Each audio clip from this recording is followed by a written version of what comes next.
We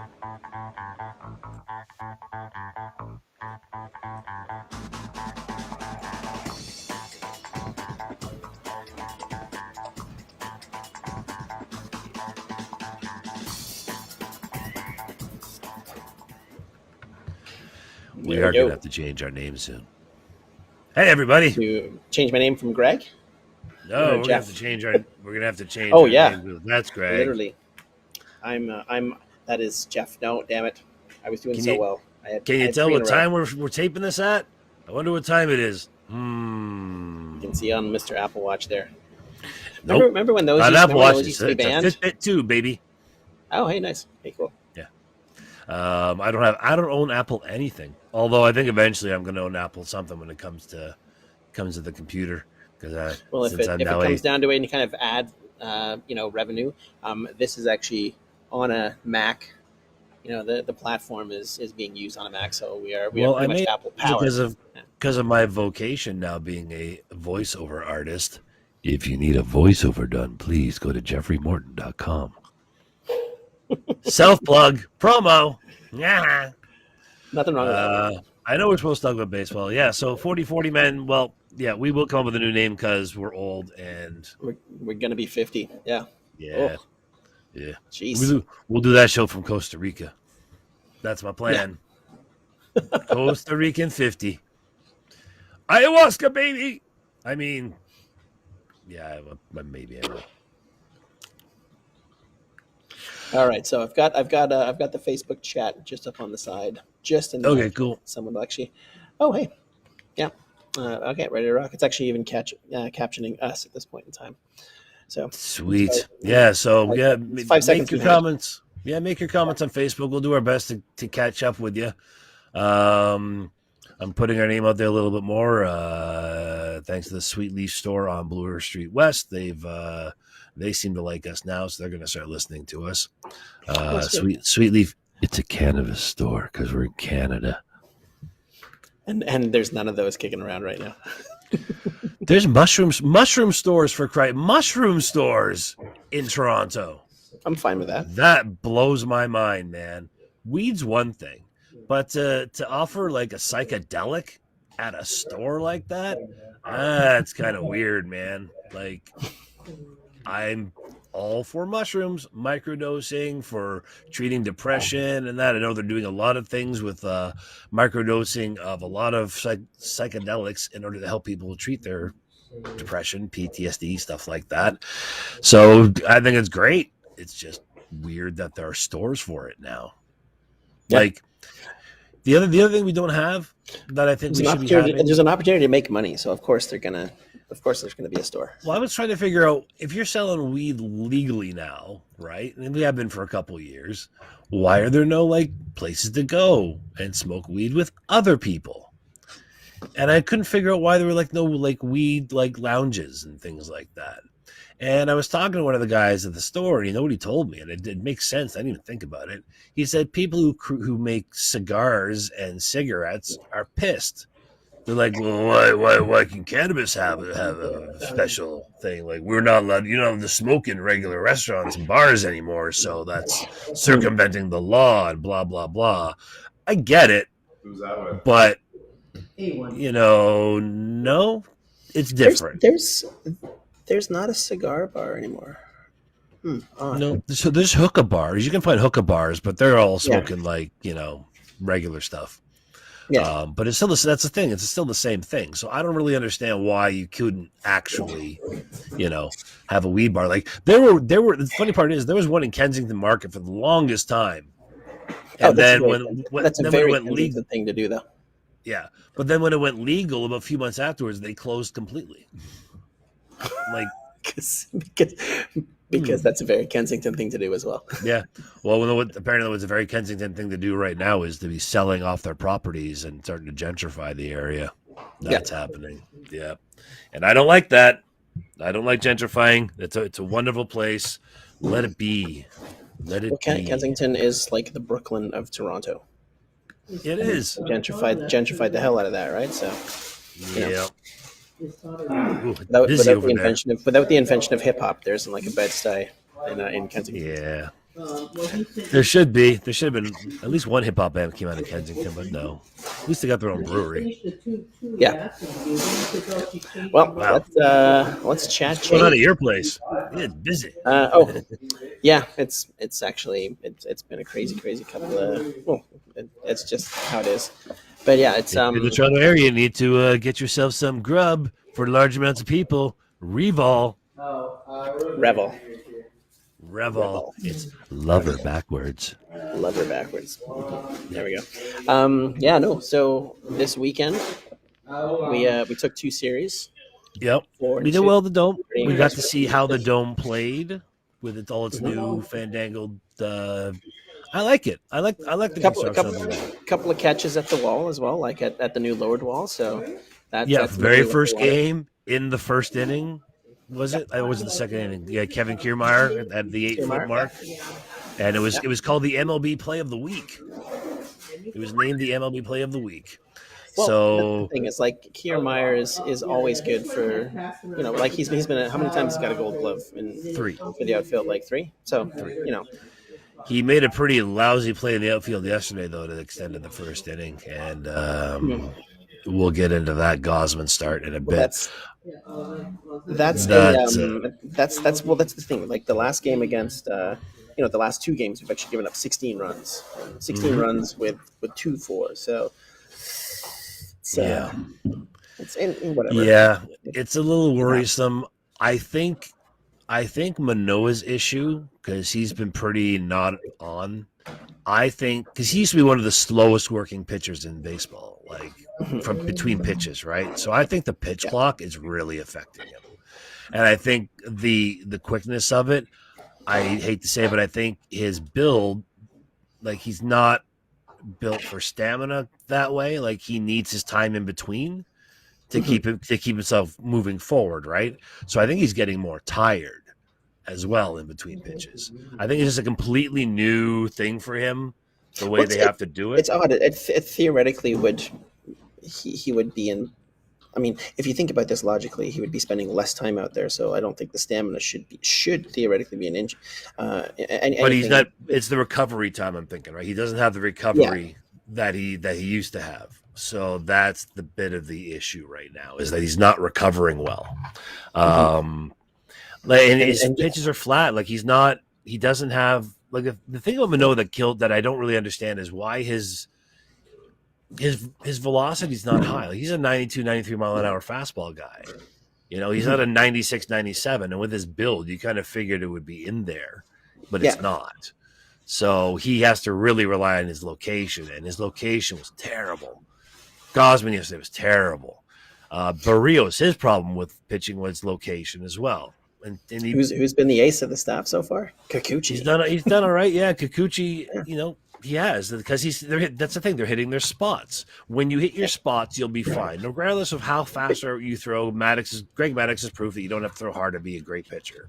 Yeah. But I said it last week about Kikuchi. Kikuchi spent all of last season messing with the mechanics, messing with timing, messing with everything. Yeah. So the fact that the pitch clock changed, it wasn't a big influence on him, because he was already messing with his entire format. Well, because he came into spring training late. That was the thing, and he did. Yeah, he never had the time to do what needed to be done because he came in late. If he had signed with the Jays last year in like November, he would have had all the winter to work on it, and through spring training, he would have been fine.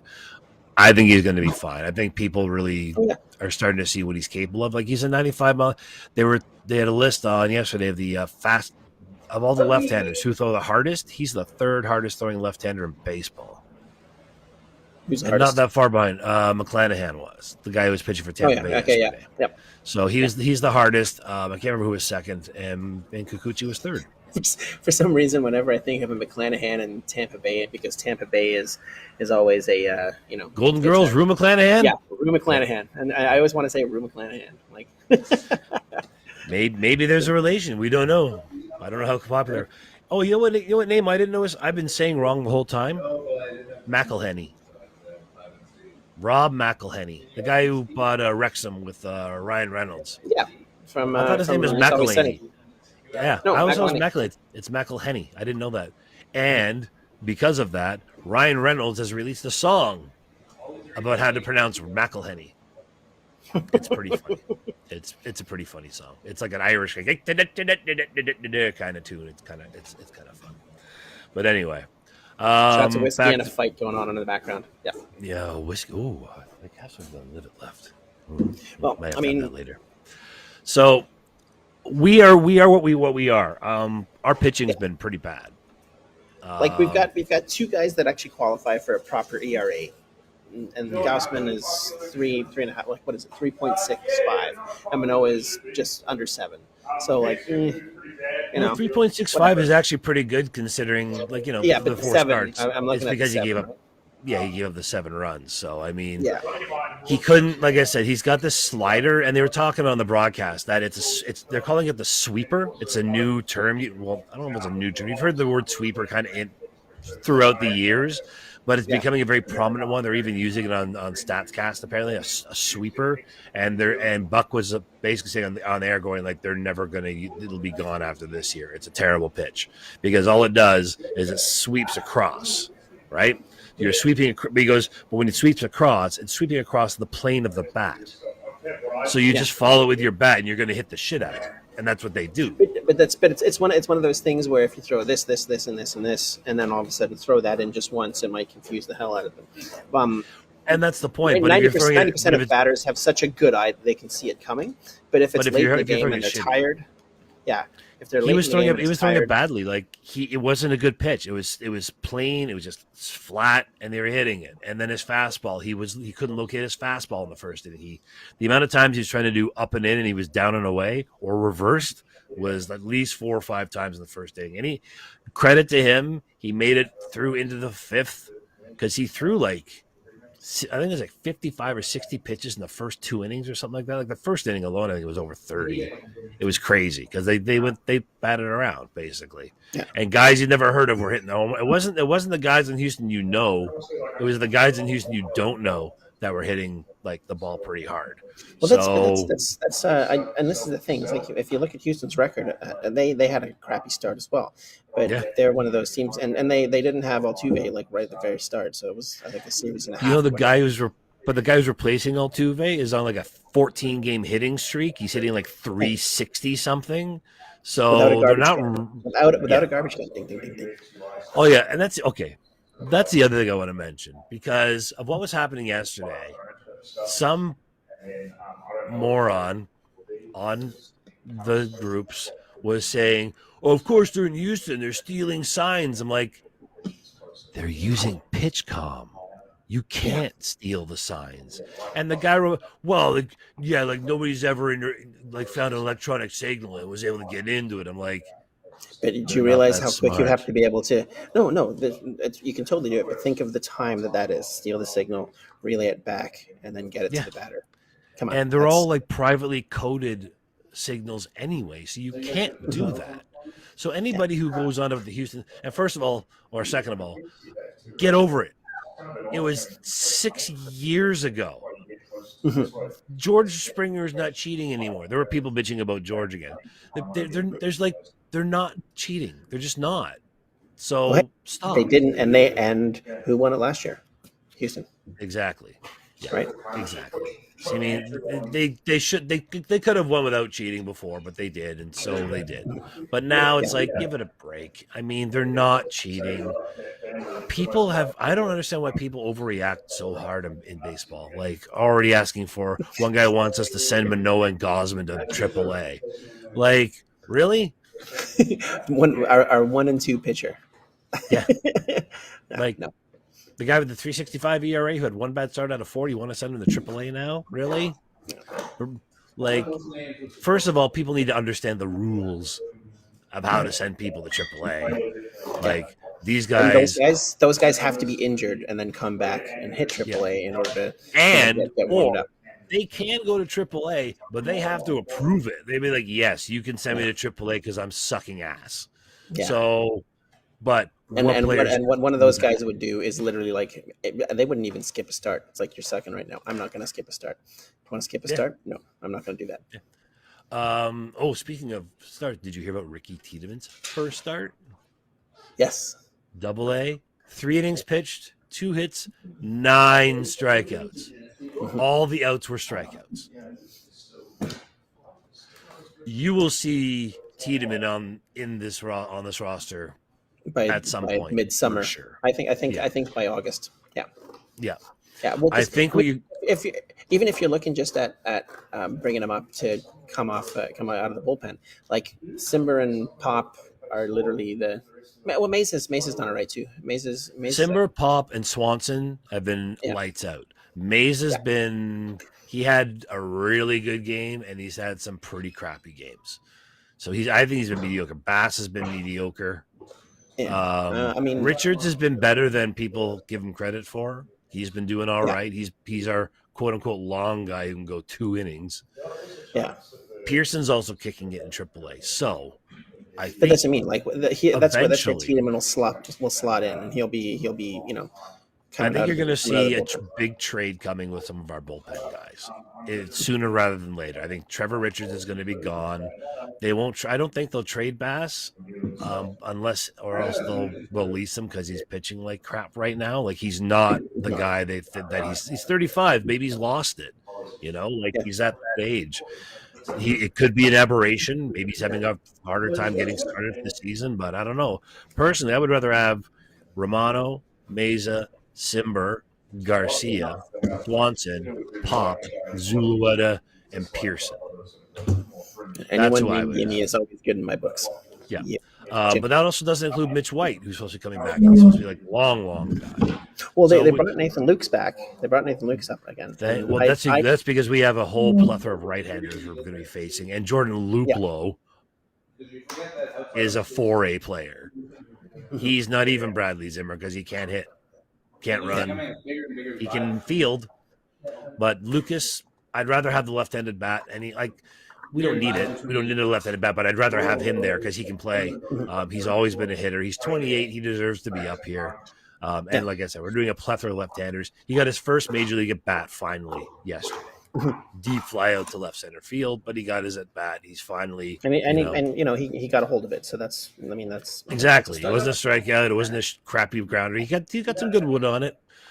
Springer yesterday hit 3 balls to dead center field, where the center fielder caught it at the wall every time, right at the wall. Like where Tal's Hill used to be. He pulls that, and especially there, he pulls that, and that's gone. Oh yeah, right? If he pulls that, the short porch they got there, no problem. Yeah. So Springer's batting average is kind of meh. I mean, he hasn't been the greatest. We've got 4 guys over 500. Over 300. I mean, we've got let's face Chapman's at 410. Where's their average here? Hold on a second. Let me dig this up here. Well, Chapman's number 1 in baseball. Chapman's 410. Bichette's 373. Guerrero is 364. Kiermaier is 327. Varsho is 250, and Springer's 230. So 230. Well, yeah, Varsho, he's been in a bit of a funk lately. He hasn't got a lot of hits lately. He was over 300 at one point. He'll be there. He's going to be a 250, 275 kind of guy anyway. He's not a 300. And he's going to save us, in a series, he's going to save us 9 runs.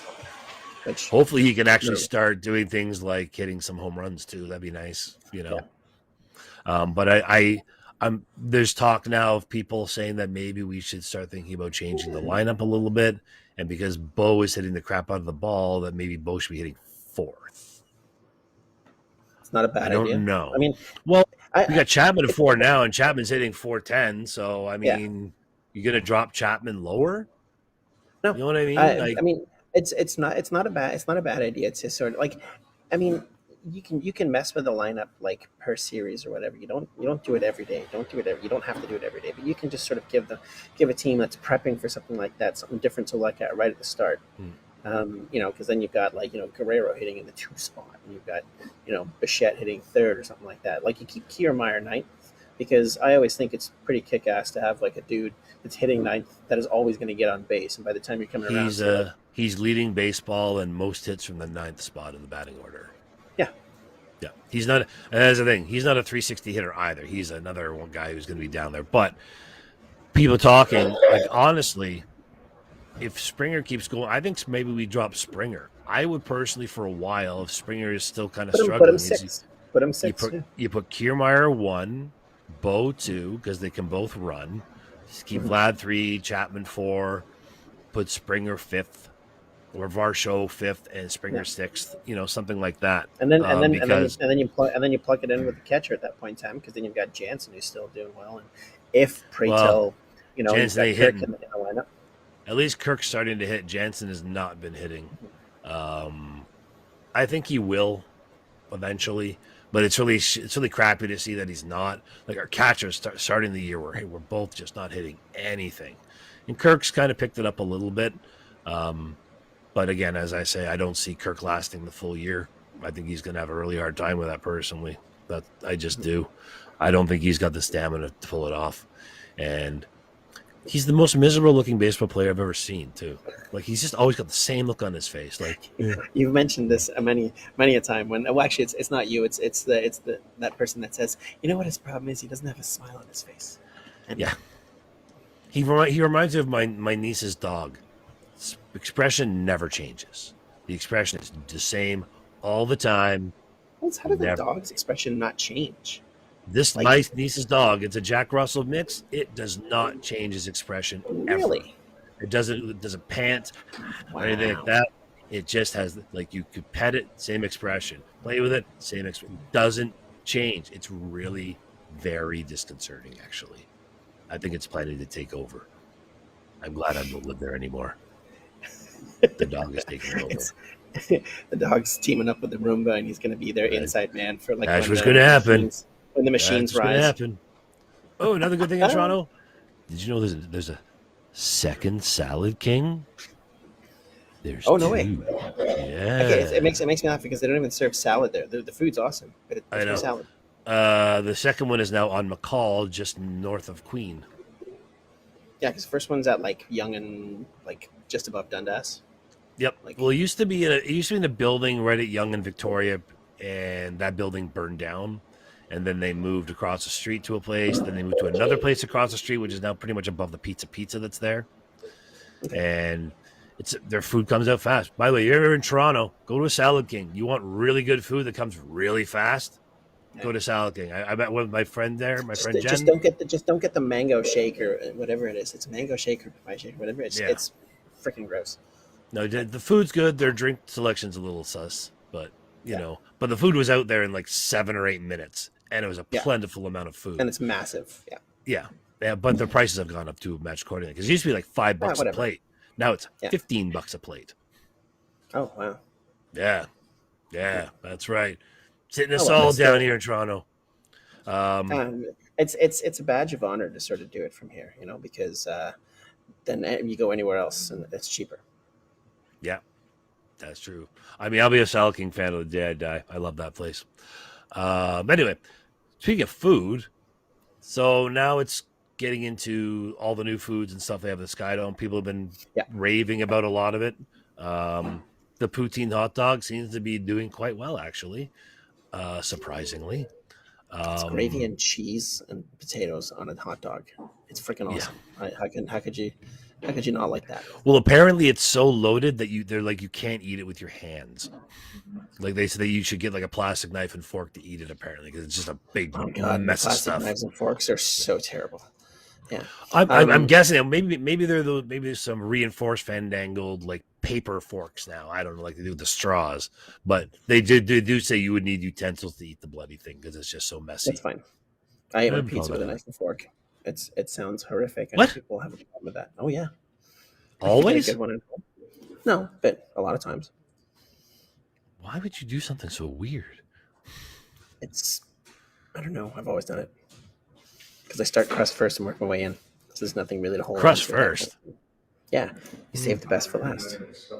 But that's what the dipping sauce is for. Chop, go in. Wow, that's so bizarre. Yeah. I heard it. I'm also the best person to share nachos with, because I take all the shitty ones on the outside first and leave the best ones. And by the time that I'm getting to the middle, whoever I'm sharing with is already taking the good stuff. So I'm just like, I'm there scooping up the garbage. I'm kind of like that too, though. I like kind of leaving some of the good stuff till the end as well. It's like my stepfather for Christmas. He decided that Easter, or for Easter dinner, he was going to make beef Wellingtons, and they were amazing. my stepfather loves cooking, and he killed the beef Wellingtons. I never thought of having beef Wellington for Easter, but hey, yeah, that was a damn good Easter. No turkey here. See that crap for Christmas. Beef Wellingtons? Yes, please. But anyway, so people liking the food. What do you think about the fan that got in Shreve's face? I personally it's gonna think happen. it's a big fucking deal. Yeah, it's gonna happen. Like there's it was a July 1st game in the 90s, and I got excited. My sister and I were sitting like right down the the old first base line, where it was pretty much in those sort of corner angled seats, and I mistakenly tossed my popcorn over to prevent the guy from I forget who it was. They were playing the Angels. But anyway, like the ball was going into the corner, and I made it look like I had my, I was like, yeah, cheers, and the popcorn went over, and then he had to sort of wrestle around for the ball. Come on, there's a kid, this 12-year-old kid stole a home run from and like this is gonna happen. Well, did you see it? Like he was in his face. Like he was Mennonite right chump there. Yeah. Like he was screaming at him. Like, I don't know what he was saying. Nobody's ever. That's the other thing. Nobody has said what he said. They just said he screamed in his face. Like if he's screaming like "You suck, you're bad, you're a terrible pitcher," cool. If it's then that's part I did your mom, maybe not so good. But you're going to see a lot. Like I knew those bleachers are going to be close to the pen, but man, they are really close. But here's the. That's part of that. Like I don't want to sound like that. We're not the only stadium that does that. Yeah, and like imagine what it's like in Philly. Oh God. Your average Philadelphia fan. Holy crap! Like they're gonna be feasting on the problem is that point. Toronto fans are the worst in the home opener. After that, they're generally pretty cool. But home opener fans in Toronto, I don't know what the fuck, but they're just lunatics. But like somebody's beer spilled over. Somebody thought they tossed the beer in the bullpen, but they didn't. It got tipped. So I think they got to make they got to do some kind of a little ledge, a little bigger, like make it a little taller so you can't push it over. And I don't know why they wouldn't in the first place. But one thing is AJ Hinch, the manager of Detroit, loves the new bullpens. And he said his players did too. He says, we don't mind the interaction with the fans. It's fine because it happens other places. He goes, but they got that underground area where they can sit and they can work out and do stuff. He said it's the best visitors bullpen in baseball. Because usually, it's literally the newest one they've just done. Well, you usually make the visitors stuff always a little less, like the clubhouse, the bullpen, all that stuff. You make it not as good as the home team stuff, but apparently, Hinch is like, this place is fucking great. No, you take your cues from a guy like Mark Cuban, owner of the owner of the Mavs, I should say, and the guy's multi-billionaire, right? But his theory was he always treated the visiting players like just as good as his regular players, because his whole goal was like, what if they wanted to draft, like pick up some free agents? Yeah. And then those guys were like, well, that's how good they treated the visitors. I wonder what it's like when they treat, the home players, right? So maybe this is part of the, the new sort of mantra. It's like, well, look what we can do for the visitors. Come play for us because we got kick-ass facilities for the home. Well, it's funny. They're redoing the clubhouse again. The only times they've redone the clubhouse in the 30-odd years they've been there, like at least 5 or 6 times they've redone it completely. And the last 5 years, I know they've done it at least once. And they're going to have a new family area for the families, which is great. But how much can you change a clubhouse? It's lockers and sofas and TVs and music playing. And I've seen, I was in there would have been 2002 when I was still working at the Score. And I did do a handful of Blue Jay games and do their pre and post stuff, right? When I was in the cameraman thing. And I've been in the Blue Jays clubhouse then. Even then it was fucking brilliant. It's huge. Yeah. And now it's even just crazier. Like it's so much better than it was. That's your pimp option, right? Like you're playing in it professionally. You gotta have the best it can offer. So like even if like it's pregame, you have to have like the best facility to sort of even just get your mind into it. So like you're not playing. You're not the Arizona Coyotes who are playing in Arizona State's hockey state, like which is like 5,000 seat hockey arena, and the visitors have this like tent. They do. You're It's you're a it's major league baseball player. Yeah, I'm glad they're treating our players good, and the family is going to be treated well. Like all these special little places are going to be building in there for like the VIPs as well, who have like seasons tickets and all these little things are going to do in the 100 level. Like it's going to be an interesting looking place once it's all done. I just wish it could be. I wonder what they're going to do for like if they've got the good thing for the families, if they've got like a mistress section, you know. They should have a mistress section.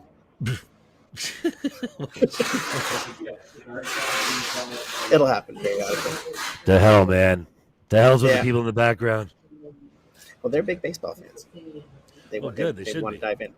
Yeah, I think that $20 admission is a really good idea. Actually, I mean, I think they're only selling 600 a game. I think that's the maximum they're doing, so you don't like overload everything. Yeah. But still, you know that it's going to be two 600 people that are literally just going to go in and hit the bar. Yeah. Right. That's it. Pretty much. And that won't be me. I mean, I'll check it out once to check it all out, but that's not why I go to games. I want to watch the game and stuff like that. So, I was looking forward to watching Manoah pitch at some point this year. I was trying to work it out that like one of the few games I would go to would be a Manoah game, but now I'm like, I don't know if I want to go to a Manoah game. Now I'm looking for a Kikuchi game. Yeah. But like, think of what we're gonna do when Ryu comes back and Chad Green comes off the Tommy John list, and he's available because we signed him for a 2-year contract in the bullpen. Like, we actually have some depth that is going to cause a little bit of an issue right now. Like, we've got more than we need of pretty good pitchers. That is a good problem to have because that's the problem. We never have the problem. We've never had it, so I'm glad we do because we're going to need people get injured all the time. It's going to happen. Brandon Belt's kind of come back a little bit. He's hitting the ball a bit more, But one thing about Brandon Belt, he wasn't hitting and he was striking out a lot, but he was seeing the most pitches of anybody in baseball per at bat. And the Jays, if you watch them, they were like yesterday. Christian Javier only lasted 5 innings. He pitched 97. He threw 97 pitches. He only gave up a run, but he threw 97 pitches in 5 innings because if there's one thing that our batters do, it's work the count. They're really good at it, and we've got even more patient guys in there now. So our batting's going to be great. Vladdy's pushing a bit, I think, right now again. I don't know. There's just something not right again when you watch him at the plate. It's just something's a little off. I don't know. Like I think it's maybe the fact that he's considering, it's not a slump for him. Like he's still hitting, but he's not hitting with power. So it's like what's his slugging? Do you have his slugging numbers up there? Let me see. Because he doesn't seem to be like just a lot of. I see a lot of singles. Slugging is 470. That's it. Yeah, that's what I mean. He's got a lot of singles going. He's only got 3 home runs. Just something. Matt Chapman is 738. Yeah, everything Matt Chapman hits is hit hard. He's leading baseball in the most hardest hit balls. Like the average 471 no OBP, essentially 740, slugging in a 1.209 OPS. He's kicking it. He's really killing it. So, I mean, I don't know if it's a contract year thing. I don't know if it's a year with the Jays and he feels more comfortable. I don't know if his hip is finally fixed completely. Could be that too, but I don't know. I kind of hope we do sign him. I do. Oh God. But if we don't, it's going to be Addison Barger basically. But I still think we should sign him. Pick another third baseman in the league, And again, with Bo, I've never seen a guy hit like he does. It's amazing. Like he reached 500 hits faster than any J in history. Did it in 407 games. Yeah. The next fastest was like 432 games. Yeah, he basically he beat Vladdy. He beat Carlos, Vernon, and Shannon. Vernon Wells, and yeah.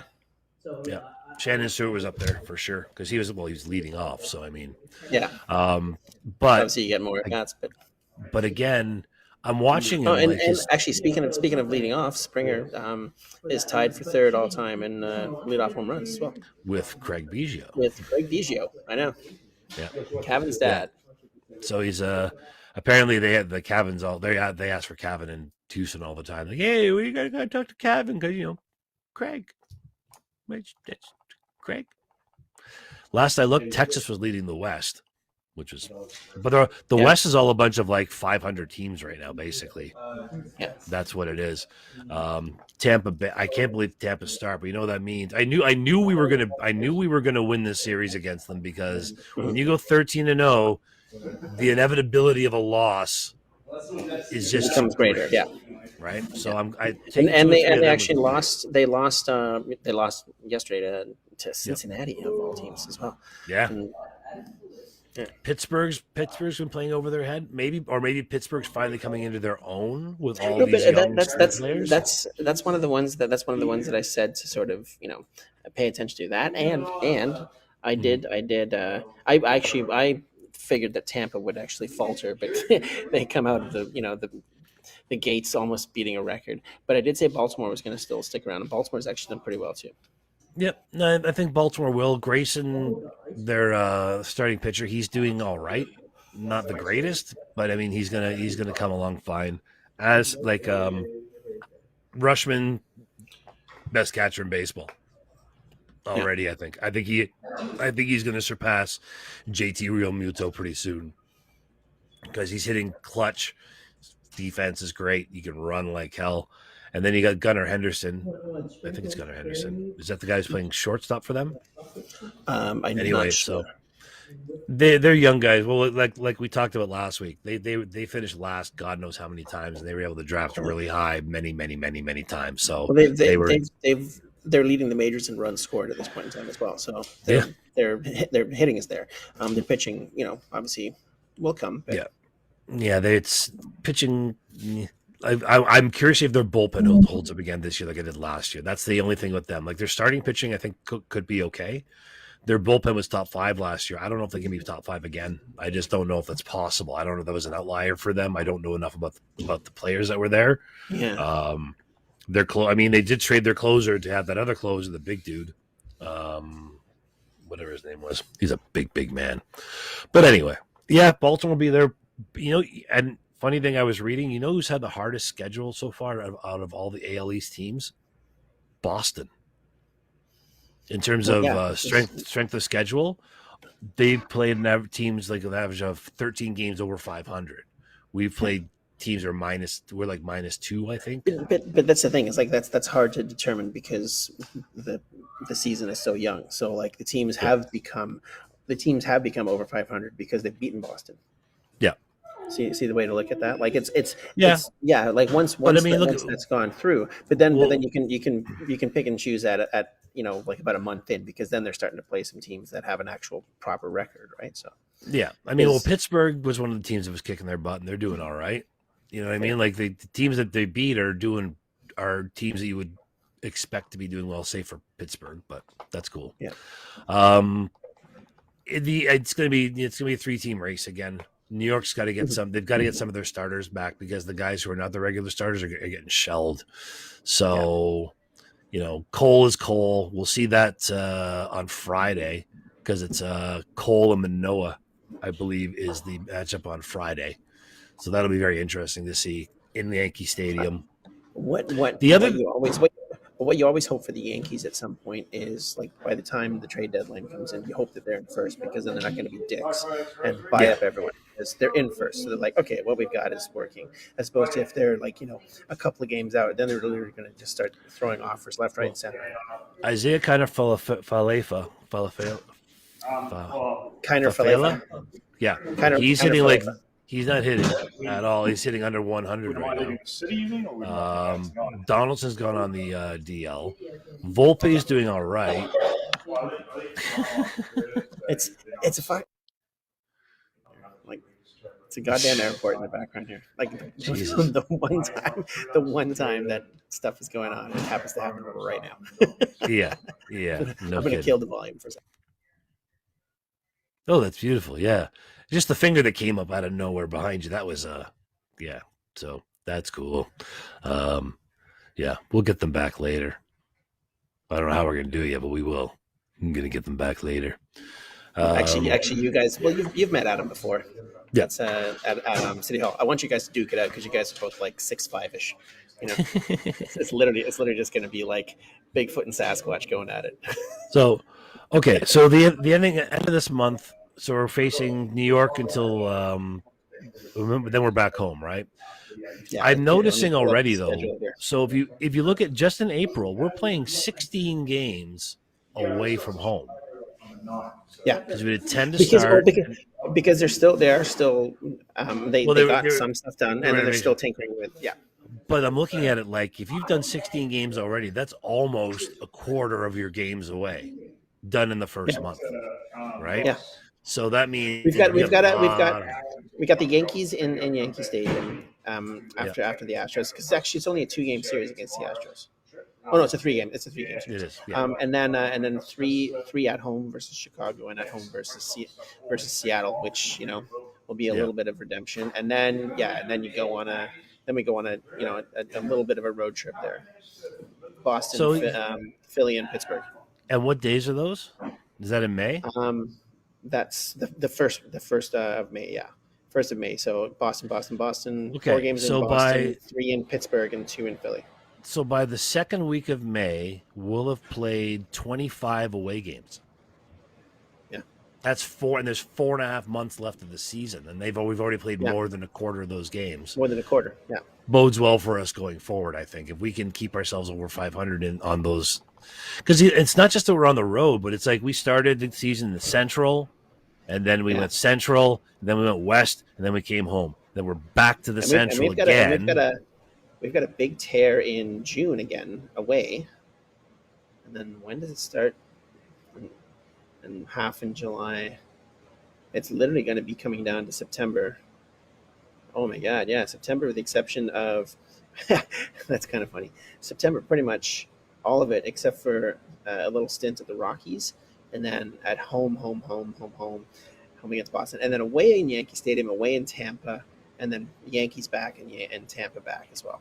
So yeah, of course, at least But I mean, I think about the middle of the season, then you're going to get a lot of home games going, which is good. The fact they've been able to open the dome for a few is great. There's a stretch in July and August where we have a good chunk at home too. So yeah, and that's having exactly a lot what at you home want in them. September. That's awesome.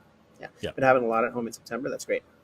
Yeah, I mean, it's going to be. I think it's going to be a godsend. The fact we were able to go 6-4 on the first trip, and then this one, this could be a tough trip. I don't know. It's all like we got to win tonight. I would love, like, I think we've only lost one series so far, and that was the first one, right? We've only lost Kansas, the St. Louis series. So sorry, St. Louis, yeah, because we went 3 or 4 against Kansas City. So, I mean, I think we're doing all right where we should be. I mean, we could be better, but it's old Cito gas in baseball. You don't have to win every game; just win the series. Yeah, I have no problem with that at all. So like, keep winning the series.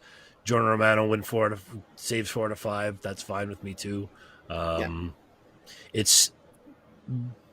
just a little not sure of our starters right now, and I mean they put us in that position to not be sure. So it'll come around. I have faith, and it might be a little bit of blind faith, but I have faith. Well, one thing I noticed with Bassett, because we were talking about Bassett having an issue with the pitch com because he has so many pitches to choose from. So you said 8 pitches, 9 pitches? He has 8 pitches. Yeah. So did you know? I don't know. The last game he pitched, and we did decently. Did you see what he did differently? No, he was calling his next pitch after the pitch was thrown, and before he set up on the mound. Because he was calling his own pitch com, right? It wasn't the catcher that was doing it. And he would call his pitch as soon as the last pitch was thrown. We saw, okay, we're 1-2. I'm going to throw a splitter here. And he would call it before he got back on the mound. So they already knew. So if they wanted to differentiate, if the catcher was like, no, they had some time now to kind of play around with it, right? So he was calling his pitch early. That's actually kind of cool, yeah. Yeah. So I think Bassett will be fine. Gosman's going to be fine. Like I said, he just wasn't locating the first inning yesterday. After that, he was fine. He retired the last 16 of 19 batters that he faced. So, the first inning, they were jumping on his first pitch. That's the thing. They were just all over his first pitches. All like for the first 3 batters, just bang, bang, bang, just jumping on him. That's the thing is like, they've got some scouting, and they were jumping on the fastballs, but then they started jumping on the slider because the slider wasn't moving. and that was the other thing. His splitter was fine. He had no problem with his splitter. They were swinging and missing that thing like crazy. So unless he can get more depth to his slider, then I don't think he should even use it. I'd rather just throw a changeup. Be better, just for the speed difference, because the slider speed is not much different than his other speed. So, and Manoah's he's got to locate. Again, our pitchers, the whole problem was location. It wasn't stuff. Nobody's stuff was diminished. Barrios did well because he located his fastball. You locate your fastball, everything else plays off of that. So if you can keep doing that, we'll be fine. That's what I want to look at here. Hold on a second. Once in a while, just plunk a batter. Well, Manoah was saying, with the throw over to first base, he goes, I should have just thrown over to first base. Would have bought me another 30 seconds. Yeah. There are ways, you're allowed to call timeout once per batter. You can throw over twice. There are ways of delaying the clock. So now what you're going to start seeing is they're going to start using these things as delaying the clock to figure out what they want to do. And the other thing is with the instant replay, they've now given managers 15 seconds to call it or not. If they want to do a replay on somebody. Yeah, 15 seconds, and that's it. Boom. Okay, here we go. Hit by pitch. Is this... one lost. Oh, wow, there's actually been quite a good chunk. Oakland has been hit by a pitch 14 times. I don't know why you would want to hit an Oakland player. Half of them can't hit anyway. I know, yeah. Texas Rangers 2. They're in last place. Stick your head into it. Come on, do it. Yeah, be like Reed Johnson, man. Yeah, take one for the team. Lean into it. And it's kind of and actually, what's kind of funny is, with the exception of the Astros, which are 9, the top 5 teams are the bottom 5 teams in the league. That's crazy. Odd. That's really weird. No, but that's also how do you get on base when you suck. Yeah, it's just so weird. But yeah, I mean, overall, I think where we would be, where we should be. I think people again are freaking out. People again got to calm down. It's a long season. We're not even done April yet. Just chill. Don't say dumb things like sending players down. Just don't. Because you sound like a moron. Like, if you don't understand it, learn. I don't understand why these people just can't learn. Google it. Like, it's right there. Bing it. I don't care. If you're a Microsoft guy, Bing the fucker. I don't care. If you have a question about something or you're not sure about something, research it. That's how people like me and Greg know what we're talking about, because we read stuff, listen to people. It's kind of an important part of it. I'm not sounding like a fucking asshole when you're trying to make a point that doesn't make any sense. So, with that being said, this is your calmest Jeff Con 1 you're ever going to get. So, even unless you want me losing my mind again, just... I was literally about to say that was the calmest I think I've ever seen you. I had to put it in there just because this was the most sort of stern talking that you've been doing, all day. I think part of it is I'm not looking at the groups as much as I used to, because it's the same. I haven't seen your eye go. Yeah, and I haven't had an attack yet. When I know, when I know when to do this, all right. Yep, time for a little cat nap. No, I don't watch them as much anymore because I'm just tired of reading the same old crap from the same old people who don't understand things, and I just don't get it. I don't understand why people talk shit when they don't understand what's going on, and when you try to teach them something, they don't care. They still think they're right anyway. It's like everybody's a fucking Republican. It's weird. Yeah, they those people talk shit about stuff that doesn't even make any sense. I mean, I don't. America. There we go. Anyway, I do want to sell stadiums, but I don't want to go to America. What do I do now? Here's another thing that I read today before we finish up. Sure.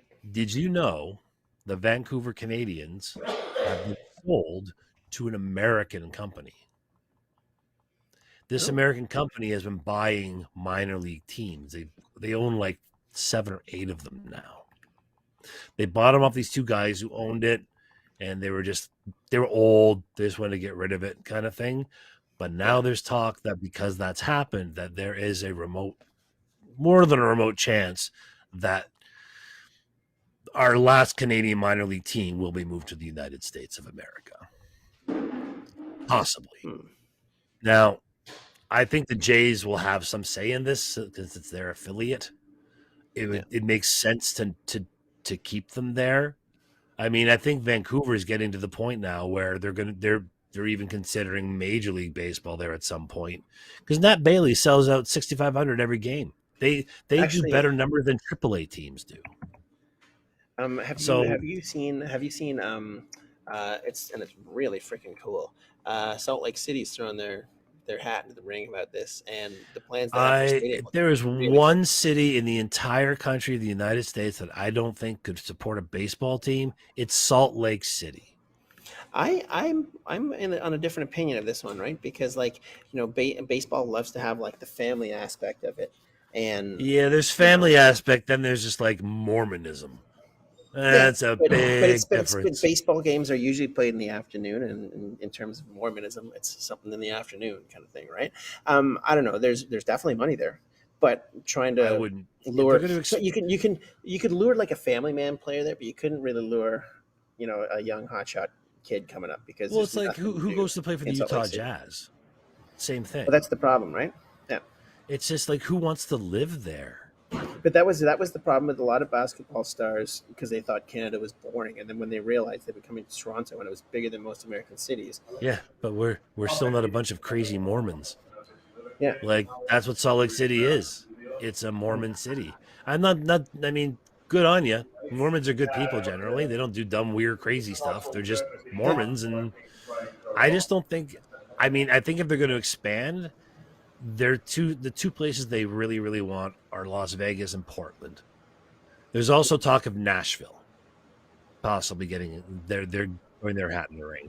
So the guy was like, "What should we call the Nashville team? Is it called the Nashville Stars?" I'm like, "No, call the Nashville Cash, the Johnny Cash, the Nashville Cash." Like, would you have to bring in 2 and then 2, like 2 in the national and 2 in the American? Yes. No, they want to do 1 and 1 because then it's 16 teams on each 16 side. 16. Yeah, 16 and 16. They want to do 32. I was thinking, my thinking was, to even it out, but I was, for some reason, I don't know why I had to have 2 and 2. But you would have to bring in 1 national. It all goes back to what they're going to do with Oakland and Tampa. And I'm so tired of them talking about this because they've been talking about this for a decade. Did you hear what happened with the ballpark announcers in Oakland recently? The visiting team. No. I'm already excited because the visiting team radio guys had to abandon their radio booth for another one. You know why? Wild possums. I threw out wombat in there just because I thought it would be fucking ridiculous. Wild possums. I'm excited about this. So that's how bad the stadium is. They have wild possum running around the stadium. Like it's a shithole. It's a terrible stadium. But don't you remember like last year when they had that rainstorm that came through and then it actually flooded their entire septic system and it went into the dugout and onto the field. Yeah, like I think Oakland will end up in Las Vegas. They really, really, really, really, really want Vegas. I mean, the fact that the NHL made it to Vegas before they did must drive them nuts. But it is so crazy though. Like Oakland has such a sort of sports history in American annals of sports, and like, why? What's the best way to put it? The one thing I would give other leagues like the NFL is the NFL will do everything to sort of keep a team where they are and offer as many incentives as possible. If you want to build a new stadium, stadiums now cost about $1 billion. Well, and they'll throw in 200, 300 million to get you on the way. True, but how do you explain the Raiders and the Rams? They just move around all the goddamn time. San Diego. They tried their hardest to keep the team in San Diego, and the owner was just such a dipshit. They couldn't even make it work in LA either. The LA Raiders are no longer the LA Raiders. Well, no, that was old Al Davis. Al Davis moved to L.A. Raiders, Oakland, L.A., Oakland, and then Oakland Yeah, is now Las Vegas. But yeah, if it comes down to an issue like that, the NFL will try to keep the team in if an owner's yeah, just looking to make cash. And like that San Diego owner is an idiot because he now doesn't own the stadium that he's in. He actually has to pay rent to the LA Rams to now become yeah, essentially the fourth team because LA had such a dearth of not having an NFL team there that the two big football things in Los Angeles are mm, USC and UCLA, and then the yeah, Rams, and yeah. then way down here as the LA Chargers. It's too bad the So he Raiders. moved. Like He moved to it.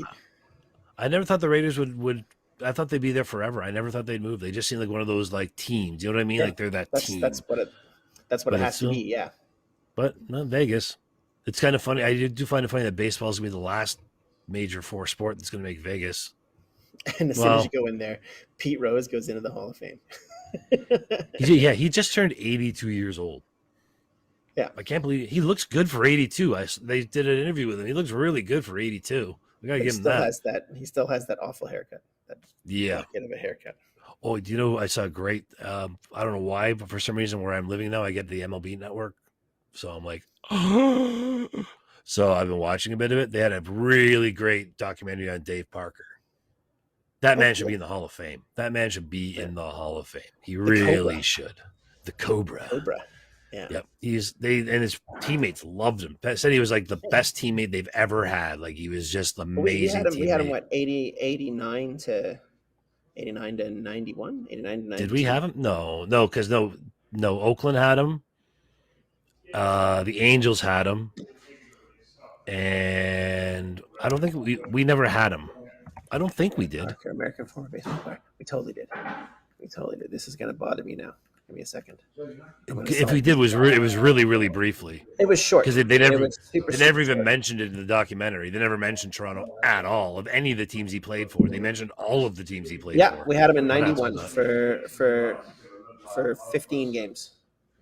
Like he literally Yeah. came in for like a playoff push. I mean, it makes sense. I guess it's funny they didn't mention that at all. They didn't. Yeah. He's also got cerebral palsy, something like that. He's Oh no, Parkinson's. He's got Parkinson's, Parkinson's. Oh shit. but he's fighting it. He's actually fighting it really well. Like his wife has said, like he still can do things. He's a little slower. He uses a cane when he walks, but generally he's not that bad. Like he does all these things and food and takes whatever. So I don't know, I just thought it was a great documentary about somebody that nobody really thinks about much. Yeah. Because he was way better than. And did you know that when the Pirates won the World Series, this is what I found interesting with the whole thing. So when they won the World Series in 1979, he did not go to the celebration, to the parade and all really? that. Why? He didn't go Why? because the fans, for some reason, were on his ass that year, and they were just like berating him and treating him like garbage the whole year. Even though he practically won the MVP, and he decided he's like, well, they don't like me. They can go fuck themselves. I'm staying home, and that's what he did. He's got 1,493 RBI, 339 homers. I thought he actually would have had more. I knew he wasn't a 500 guy, but I thought he was over 400. 526, 526 hits. That's it. Oh, sorry, no, sorry, sorry. That's only doubles. He had like 2,600 hits or something like that. 2,712 hits. It was like my eye was twirling off. And actually, let's see strikeouts because he barely strike. He's got 1,500 strikeouts. So, Yep. No, he was a great player. He was a five-tool guy. He could throw, he could catch, he could run. Like just watching this guy play was great, and then getting to see those old Pittsburgh Pirate uniforms, those like we talked about last week, the yellow ones, the yellow with the yellow shirts with like the stripy hats across. With the "We Are Family."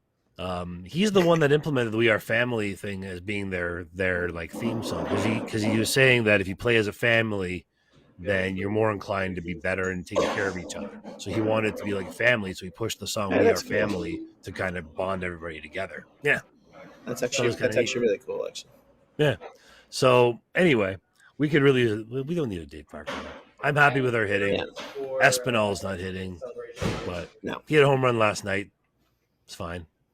You're going to see a lot of changes in the next couple months, I think. I just think that Oh, since this is the year, it'll be batting order, it'll be lineup, it'll be whatever. And you know what? It's kind of one of those things that if we don't do well in the playoffs again this year coming, it's going to be a management purge. If they don't make they don't it'll, go in the playoffs, it'll be. I think Mattingly will take over the job. No, he doesn't want it. He doesn't want it. No, wow. No. That's what he said. He said specifically he didn't want it. He wanted to go somewhere where he could just be like fly on the wall, someone to talk to, that kind of thing. That's why Schneider was pretty cool with him coming in because he knew that his job was going to be secure. I don't think Mattingly wants the responsibility at this point because he was just going to stay home. He didn't want to come. Yeah, he was just like, I'm done fucking managing. I'm just going to stay home. Be John Mattingly. But he was manager in LA for quite some time, and that's like a hotbed. And the money they spend, and if you don't win with that amount of cash in a team, then you're gonna take a lot of. And then he goes to the complete opposite in Miami. I love, but that was the cocaine right. Miami. I love that. I think he did all right, and I think he's going to be a good one to have on. Apparently, he loves Vladdy, and he said he's trying to show him things, and sometimes he doesn't have to show him anymore. He just the Vladdy knows. Well, and that's the other thing. Vladdy was a first baseman, right? And Vladdy's a first baseman, so that's his base. That's his home. And I'll tell you one thing: Bo Bichette is going to give. Yep, come to Canada where guns aren't legal. Yep. What does that thing shoot? Rice? Yeah, it's fun. We've all got a gun kicking around here somewhere. Oh, really? That's good. See, I'll just beat you with this.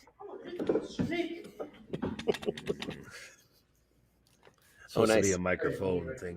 A microphone up my studio. What was I saying? I forget what I was saying.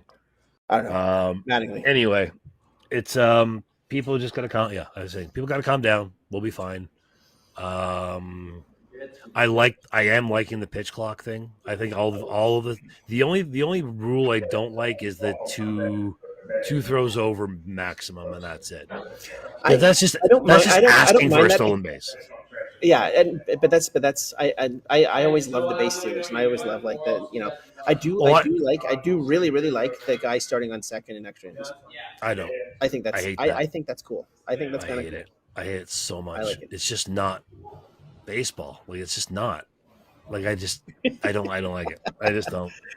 I never did when it came in. I thought, I'll give it a shot. I don't like it. I mean, I know the games get over quicker. That's great. I'm down with this. This is an argument period for us here. So I figure I might as well throw that bad boy up. Yeah. No.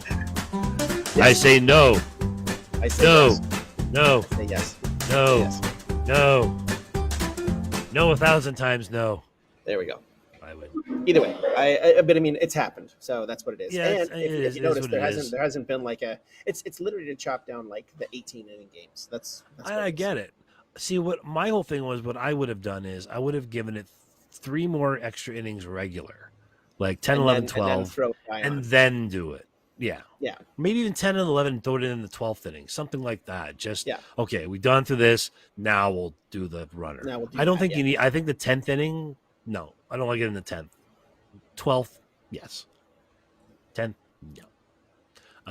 I think PitchCom is a fiasco personally. I don't like it. It's new technology thrown into an ancient sport that hasn't really embraced the new technology yet, right? Exactly. And it's gonna. And half the time it doesn't work.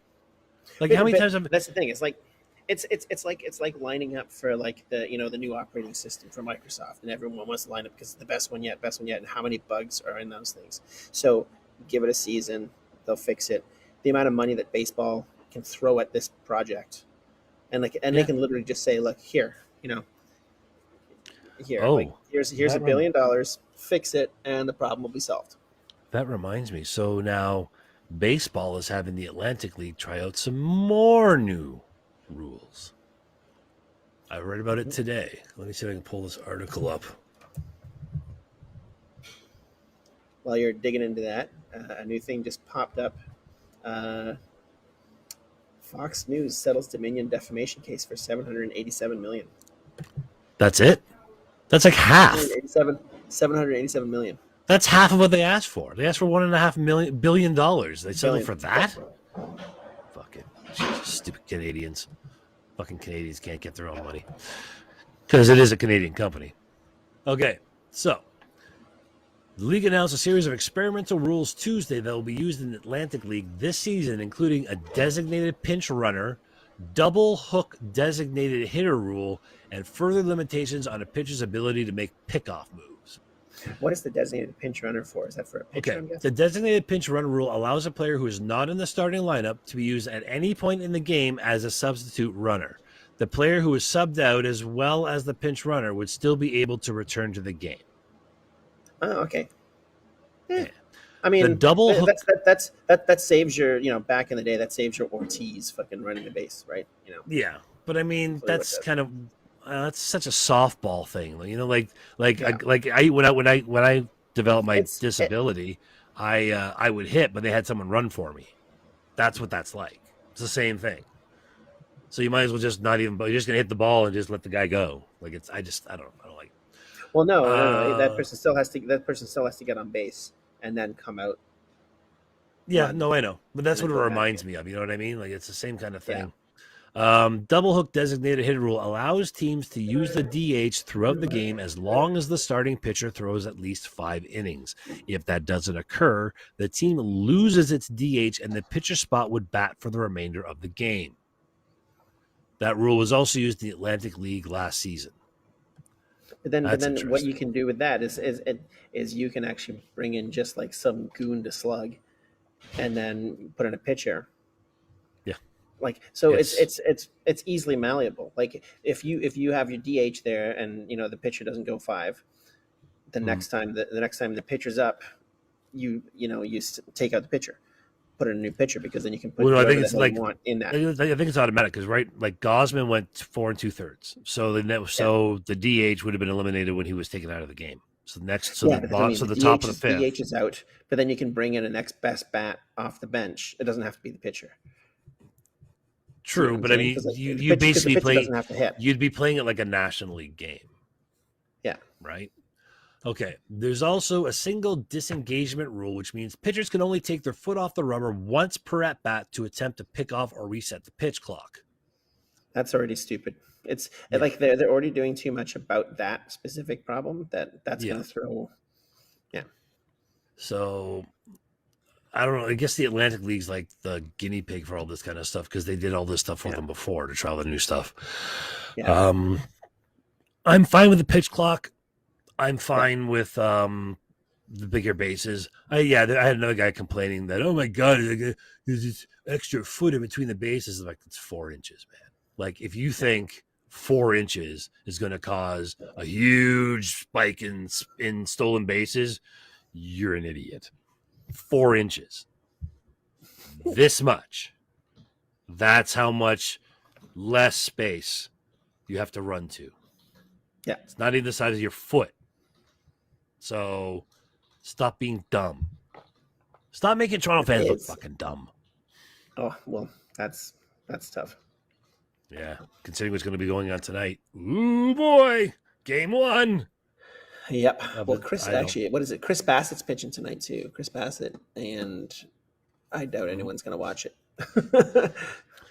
I'll watch it. Mm-hmm. I'll just have that recall button going back and forth. That's what I'll be doing. Yeah. I honestly, I have not watched a hockey game this year. Not one. Mm-hmm. I've been so down on Leafs for so long. I just kind of gave up watching. I read. It's 20 years since they've won a series. So that's mind-boggling to me. Mm-hmm. Was it 2004, right?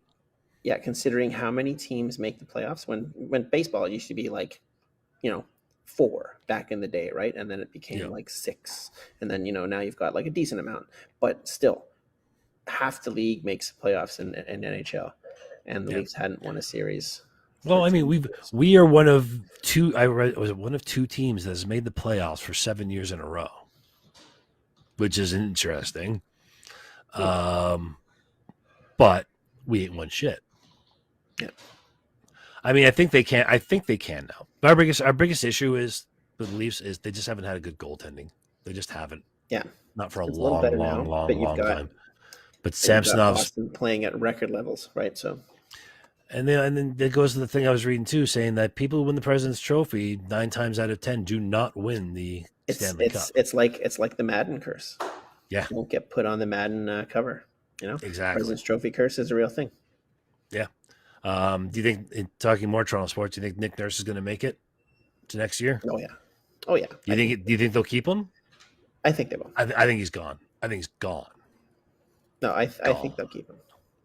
I think they're going to do a massive purge, because if they don't, they're going to be that weird middling 500 team for a long time. I think Nurse is gone. I think Van Fleet is gone. OG might be gone. OG will stay. Van Fleet and Siakam will be gone. Here, I figured I'll throw this one out there. Purge. OG and Scotty Barnes will stay. That's pretty much it, and maybe Pirtle. I'd love to keep Pirtle. We need somebody in the center spot. That's for sure. I think Delano Benton's going to be better next year. He was hurt a lot this year, so I think he'll be better next year. But I don't know, man. Like their golden era is done. So I personally think they should just blow it up, like start again. I wouldn't be surprised if Masai Ujiri next year or two leaves. Like I think the whole management, Bobby Webster, Masai, Nick Nurse, all that, plus something. I think you're going to see a massive, massive change. You're sounding like a Toronto fan. You're sounding like a Toronto fan. I don't. Well, I mean, it's for me. It's an optimistic thing because I don't think you can go forward the way they're going now. You just can't, because they don't have the player. They don't have the bench for one thing at all. Their bench was terrible this year in general. So, I mean, it happens to teams, but I mean, how quickly can we recover? I don't know. Scotty Barnes has got to play better. He has to. It's the sophomore slump, right? Like no one expects you coming out as a rookie as good as you did, and then everyone keys on you in the second year because like they saw what you could do, and then they relax because like, oh yeah, whatever. So in his third season, he'll be fine. Well, there's talk. They're saying that he's got to hit the gym more. That he's not working. He's not strong enough, and that's a big thing for them too. So maybe he can go with Kirk. He can pick up Alejandro and go, hey, let's go to the gym, buddy. Somebody's got to get on that kid's ass. Fucking Kirk. Jesus Christ. All right. Well, good thing Jesus Christ isn't actually a person or a thing, so that's cool. It's just a term. Jesus H. Christ. There's no magical man in the sky, people. I have to tell you this. There's no magical man in the sky. There's not. There is a creator. There is an unlimited being. There is something that's created the universe, but he's not a tall white man with a white beard. That's for sure. Well, first of all, if Jesus existed, he was brown. Yeah. So this weird looking, like all this long brown haired white dude, that ain't Jesus. That's what you racists want Jesus to be. You racists. The creator's actually some kind of alien with a little experiment. There's something going on. We could be an experiment. Oh yeah. We could be. We don't know. All righty, kids. Well, we got some TO sports on the telly tonight, and it's gonna be good. Watch team. I think if you're gonna watch the Jays, I think you have to either tune into Sportsnet 1 probably. I believe it's Sportsnet 1. Because they've got the the Rogers has the why can I not speak right now? NHL playoffs. They have the rights to that. So. Yeah, yesterday they had wrestling. They put on OLN, for example. So start looking. Yeah, check your local listings for what you want to watch. Hey, play the games on Apple TV. I actually liked it. I actually liked watching baseball on Apple TV. I thought it was fun. They've got MLS games on that, and it's great. I thought the announcers were terrible, personally, but I mean, I liked the different camera angles they were using. I liked the stats that they were putting up and stuff. Like there were some really good things about it. I think the laid back, sitting in a couch kind of chat for it was kind of lame. It just made them kind of sound dumb. Problem with the laid back kind of sitting in a. I have no problem with it, but if you're a national broadcaster broadcasting a baseball game from a couch. Oh, and one more thing.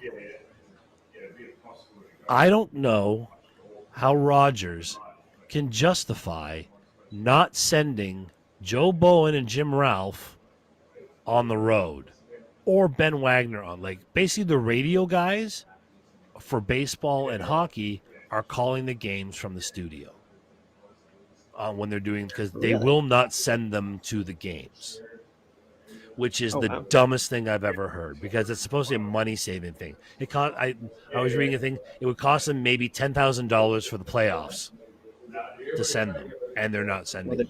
They're trying to buy Shaw, or they bought Shaw, so they have to save some money. Well, somebody actually, Freedom Mobile got bought by another company. They are now the fourth largest telecom company out there. They're bought by a Quebec company, and they're going to be like charging like 20% lower than the other guys, like right off the bat. That's what they said they're going to do. Yeah, but I mean,